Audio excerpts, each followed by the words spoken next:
Good day to you peeps. Liesl here once more, and today, basically I'm coming to us all with our very first in our new series of, basically bits from the back burner. And thinking back over the whole sort of history, really, of my guitar building, as well as this channel, I thought, really, this is one that I want to feature the most, although there's quite a story to this. So yeah, no further ado, and as I always say, moving swiftly on. So there we go. So yeah, it seems like the longest time now I decided to build a gitty for a loved one, a very dear sister from another mister, and this is the end result. Although really I probably planned this, I don't know, probably about year and a half ago, something like that. But we finally got there, so it certainly has been one on the back burner. Yeah. But a lot of the reason for that is because, well, this is the third attempt at the whole build. Yeah. The first box failed. The second one just wasn't happening. And then somehow I managed to lose the neck. Yeah. Only Liesl could do this. Only Liesl could do this. But I think a lot of it was that I was scrapping a load of wood and it just made its way into the wrong bag. The neck wasn't really happening either. I had problems with the headstock. And in the end, all the bits came together for this little one, and I built her in 5 days. Yeah, from start to finish. So let me get a bit closer, as usual, because, you want to be able to see this, and she is fairly small. Bit of a nice surprise for us all. There you go. And definitely see on the back. But I will run through this. Yeah, absolutely. Okay, so do bear with. Yeah, while I just bring the camera slightly closer, I think.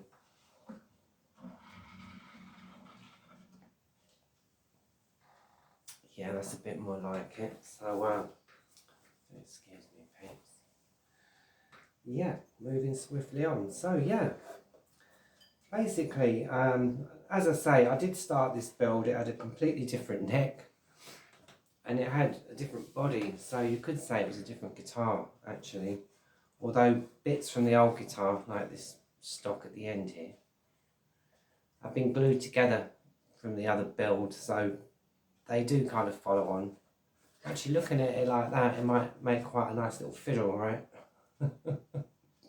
It's good size for it anyway. Panhandle styling.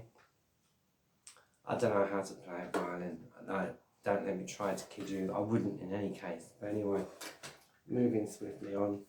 So yeah, this is what I basically decided on in the end. Now, this box is old. It's at least 60 or 70 years old. As you can see, it is an old cigar box from Manila in the Philippines. And the brand name is Alhambra. What I really loved about this one, it's one from my personal collection. Yeah, what I really liked about this one was the warranty label. It's very kind of Eastern, and it's very kind of 1960s really. So yeah, that really drew me to this box for this build. As you can see, nothing fancy. And as often with these old boxes, I made a bit of a mistake. I was going to do a set of double holes, top and bottom, but the wood being the way it is, I thought, no, it's a bit risky. It seemed a bit flimsy there. So, good old fashioned, and our good old carpenter's fairy dust and wood glue. I did fill the hole. Now I thought I could colour it, but I thought, no, let's actually enhance the beauty, right, of the mistake and make it into a feature, which I always think is a better thing to do. So I do own my mistakes, as you know, right? So I signed it, basically. Yeah, so the lucky recipient now has a collector's badge. Yeah, I would call that the vintage Gitty badge or something, probably. And yeah, so there it is. Yeah. because it was so old, the wood was very dried out, like very dry. It's almost like petrified. Many of us, if we cast our minds back, if you have been around a little while, there was the upright base, yeah, which again had 2 or 3 different incarnations really. I was going to use this artist's palette, but the same thing had happened, right? Somehow this wood had become petrified. It goes very solid, it's not porous, and when you cut into it, it just shatters like glass almost. Yeah, so as a precaution with this one, I did treat it. Again, as you know, I can't use linseed oil because I'm so allergic to it. So I used what I had, which was basically sesame oil. Now, I wouldn't eat that either because I can't personally. If you're going to cook with it, it's got quite a high melting point apparently. So, you know, discretion used there. If you're going to cook with it, I never cook with it, but it's as cheap as chips. It's like £2 a bottle. And yeah, it does make very good oil for these really old boxes.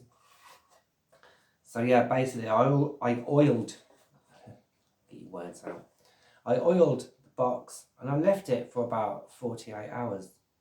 And it does seem to have done the trick. Like there's actually a bit more luster now to this box. It's very grimy. I've not stained it at all. That's purely been enhanced by the sesame seed oil. Short little scale length. When I measured it, it was 16.5 inches. It might be slightly longer now because I had to tweak it quite a bit to get the action right. The action's quite high on this.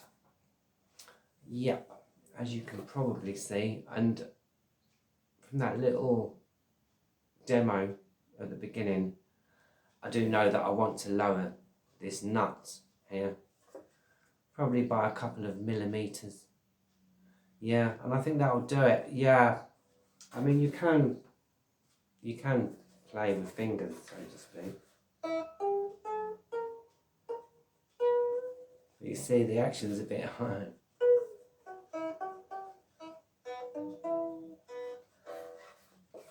So yeah, I think I would lower that just for a little bit more versatility. You can see it's quite high from the neck. Yeah, it's a straight through neck.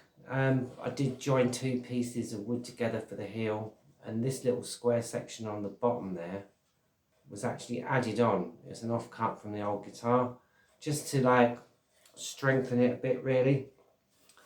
The usual, knocked out some rivets, so I did.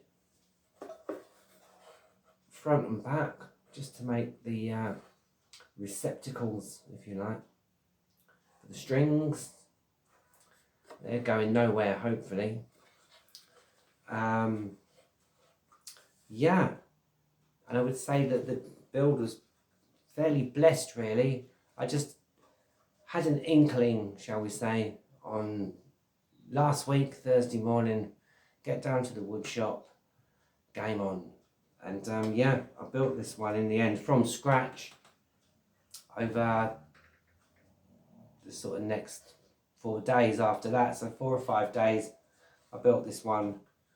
Yeah, she's very basic. There's nothing inside the box. It is literally the stick and the box. I put a little name plate on the side because it is for someone. So that's a gift. Signed on the back. Dare I say, Liesel's signature guitar, 2025. There you go. Then signed on the front as a little collector's badge. Just part of the life of the guitar. Like I say, if you make little mistakes, don't scrap them. You know, there's an art the Japanese have, and for the life of me, I cannot remember the name of it. I think it begins with a K. But it's where they take cracked and broken pottery and they repair it. But rather than trying to hide the cracks and paint over them and disguise it all, they actually fill them with gold and jewels and silver and stuff like that. So everyone's unique. And I think, yeah, I like that idea. So that's kind of what I did here, really. Obviously, I'm not comparing it to the Japanese ceramic work, but, you know, the principle is the same. Yeah, so basically that's it. I put cheap strings on for now because I was messing around with all the setup. I will put some better strings on this. And this one is tuned to an open E. Now, as you know, if you know me well, I nearly always tune to an open G. Yeah, because I like that. And I've never really messed around with other tunings very much, you know. But basically, I had the E strings, so that's a top E, this one, the lowest down, then a B, and then a low E. I don't know what they are. Was it E4 and E2 or something? I don't know. You know, as you know, theory is not my thing, right? Little gitties are. And yeah, 16.5 scale length on this one. I used the soldering iron to do the solder burns, so she has been smoke on the watered, as we say on this channel, to get the 3rd, the 5th, the 7th and the 12th. As you can see, really, she's about 1 octave. You can go right up onto the box though when you're playing, and I often do. And I'm sure any cigar box guitar players will say the same, because you kind of run out of neck. I got into these little instruments actually after we did Mr. Filbert. Yeah, and he was such a popular little instrument. It's hanging up behind the camera on the rack. Yeah, I have cleared a lot of the space now in the sound lab and in the groove lounge. Yeah, I just suddenly realised just how many instruments I have got. Oh my days, what am I going to do with all these? But yeah, we fit them all in somewhere, and I'll probably rebuild 1 or 2 of them actually. Doesn't do to get too sentimental about these things. Well, that's what I find, especially because they are made from garbage. They can fall apart, but they always sound amazing if you ask me. And I stall for time because once more I've lost my guitar pick. Never mind, we'll just have to play it without a pick. So yeah, that's basically the run through. I think that's everything. The tuning pegs were from Amazon, less than $10 for 6, so about $4 worth. The cheap strings I had knocking around, same with the nut. It's got flat backed screws. The heads are flat on the back, so you can basically get some tension on the strings there, because there's not much of an angle, being that it's a pretty standard cigar box guitar. Yeah, EBE, and there we go. No amplification, no springs, no fancy pants gizmos, just what I call a good old-fashioned cigar box guitar. And I do like this one because it reminds me in a lot of ways very much of the first one that I ever built actually. Yeah, who I no longer have, as you know. There is a picture of that one floating around in the community post somewhere, which I did retrieve from the internet. Yeah. It was my first one, it soon fell apart, you know. But that's what I'm here to say really, is like, it doesn't matter, you just bodge them up again. Yeah, stick bits on, add bits. You know, my early ones, they were held together with old hinges and odd shaped, odd lengthed screws, even a bit of gaffer tape on one of them. A bit of duct tape. So there you go. But yeah, this one's been an absolute pleasure, and it will ship soon. So I'm just going to set her up a little bit more.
There she is, the Alhambra.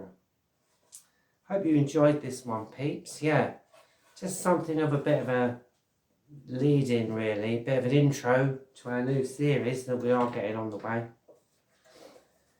Yeah, bits from the back burner. Now, next up, I promise, on bits from the back burner, and I can't grab him right now because like it's buried under loads of other guitars, will be Bassy Bass, as I will be reshaping the neck on that one. I thought I'd feature this one first because this one has actually been on the back burner the longest. Yeah, but yeah, you know, sometimes it's good to wait for Providence, I do think. I was very lucky in getting these old boxes in the first place. Someone sold me a whole collection and then out of the goodness of their heart gave me a massive discount as well. So this is one of only about 3 or 4 that I've got now. So it is a rare box. And it's nice to work with these things. And it's nice to just go back to the basics, I think. Nothing fancy. It's a real cigar box guitar, okay? A real cigar box guitar, dare I say. I think I dare.